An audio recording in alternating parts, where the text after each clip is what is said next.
ఉప్పల్ చిలకనగర్లో జరిగిన పారువల సుధీర్ కుమార్ హత్య కేసును పోలీసులు కేవలం 8 గంటల్లోనే ఛేదించారు. ప్రధాన నిందితుడు బనోద్ సంతోష్, అతని సహచరుడు పొడిశెట్టి తరుణ్ను అదుపులోకి తీసుకున్నారు.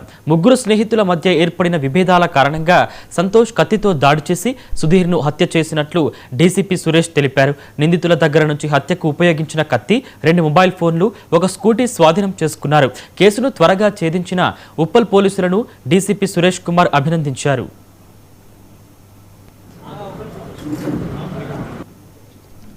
ఇద్దరు కూడా మద్యం మత్తులో ఉన్నారు. ఆ మత్తులో ఈ సంతోష్ అనబడే వ్యక్తి ఇతన్ని కత్తితో పొడిచి చంపడం జరిగింది. ఆ తర్వాత ఆదర్శ నగర్ గ్రౌండ్లో జరిగింది ఇది చిలకన్ నగర్. అక్కడి నుంచి ఇతను పరిగెత్తుకుంటూ వచ్చి ఆ రోడ్డు మీద తీవ్ర రక్తస్రావంతో చనిపోవడం జరిగింది. దీనికి బ్యాక్ డ్రాప్ ఏంటంటే, ఈ సంతోష్ ఎవరైతే అక్యూజ్డ్ ఉన్నాడో, ఎవరైతే ఈ డిసీజ్డ్ ఉన్నాడో, వీళ్ళిద్దరూ కూడా సుధీర్ ఎవరైతే ఉన్నాడో వీళ్ళిద్దరూ కూడా ఒక 7-8 సంవత్సరాల నుంచి మిత్రులు. వీళ్ళిద్దరూ కూడా కలిసి తాగుతుండేవాళ్ళు. అయితే ఈ సుధీర్ ఏఆర్ కానిస్టేబుల్గా పనిచేస్తున్నాడు, సిటీలో సిఎస్డబ్ల్యూలో పనిచేస్తున్నాడు. అయినప్పటికీ ఇతను వీళ్ళతోటి ఇట్లాగా తాగడం, ఇట్లా 10 మంది ఫ్రెండ్స్ తోటి చేస్తూ ఉండేవాళ్ళు. వీళ్ళిద్దరు కూడా ఒక 7-8 సంవత్సరాలుగా ఫ్రెండ్స్ లాగా ఉండేవాళ్ళు. అయితే ఒక 3 రోజుల క్రితం శుక్రవారం రోజున ఈ సుధీర్ వాళ్ళ బావ వీళ్ళింట్లో గృహప్రవేశం జరిగింది. దానికి ఇతన్ని ఇన్వైట్ చేసినాడు ఈ సంతోష్ని.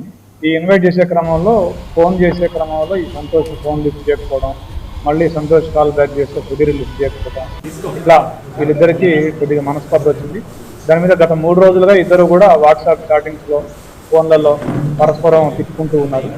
ఆ కోపావేశాల్లో ఇక్కడ ఆదర్శ నగర్లో నువ్వు వస్తావా, నేను వస్తానో చూసుకుందాం అని చెప్పేసి ఛాలెంజ్లు తీసుకొని ఇద్దరు కూడా ఆదర్శ నగర్లో కలిసినాక మాట అనుకునే క్రమంలో ఇద్దరు కూడా ఘర్షణ పడ్డారు. ఆ ఘర్షణలో మద్యం మత్తులో ఈ సంతోష్ ఎవరైతే ఉన్నాడో అతను కత్తి తీసి ఈ సుధీర్ని చిన్న చాకది చాలా కీచైన్లో అతను 2 వీలర్స్తో పాటు ఉంటుంది, ఆ చాకు తీసి సుధీర్ని విచక్షణారహితంగా పొడవడం జరిగింది. సో దాంతో సుధీర్ తీవ్ర రక్తస్రావంతో గాయాలతో మరణించినాడు. అయితే దీంట్లో ఈ సంతోష్తో పాటుగా తరుణ్ అనబడే వ్యక్తి కూడా ఉన్నాడు. ఇతను సంతోష్ ఫ్రెండ్.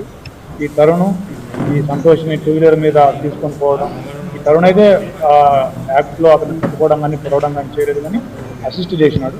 దాంతో తరుణ్ను కూడా మనం అక్యూజ్ చేసినాడు. వీళ్ళిద్దరూ కూడా పొడిచిన తర్వాత పారిపోయి